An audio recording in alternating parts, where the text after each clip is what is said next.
Kohat corona virus کی روک تھام کے سلسلے میں کمشنر ہاؤس میں ایک اجلاس منعقد کیا گیا، جس میں پاک فوج کے اعلیٰ افسران، ضلعی انتظامیہ اور پولیس انتظامیہ نے شرکت کی۔ اجلاس میں تبلیغی جماعت کے کارکنوں کو سہولیات فراہم کرنے کی بات چیت کی گئی۔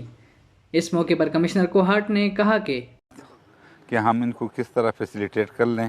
کہ ان کی جو مسائل ہے اس میں کمی آ جائیں، اور ان کو کیا سپورٹ دے رہے ہیں،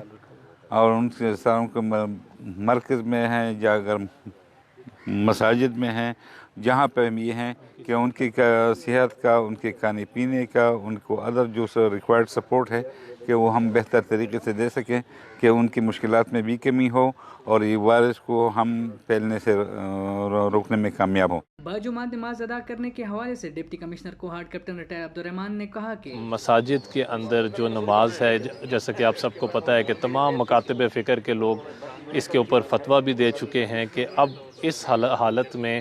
جب ایک وبا پھیل رہی ہے تو اور اس کا خطرہ ہے کہ وہ بہت زیادہ لوگوں تک پہنچ جائے گی، گھر کے اندر نماز ادا کی جا سکتی۔ آخر میں ڈی پی او کوہاٹ کیپٹن ریٹائر منصور امان نے کوہاٹ کی عوام کو گھروں میں رہنے کا پیغام دیا۔ عوام سے اپیل ہے کہ براہ کرم جو گورنمنٹ کی ایڈوائزری ہے کہ آپ اپنے گھروں میں رہیں،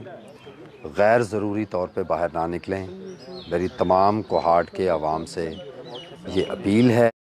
حکومتی عہدیداروں نے اس امر کا اظہار کیا کہ بہت جلد اس وبا سے نجات حاصل ہوگی اور ملک و قوم کی رونقیں بحال ہوں گی۔ کیمرہ ٹیم کے ساتھ عثمان پراچا، کوہاٹ۔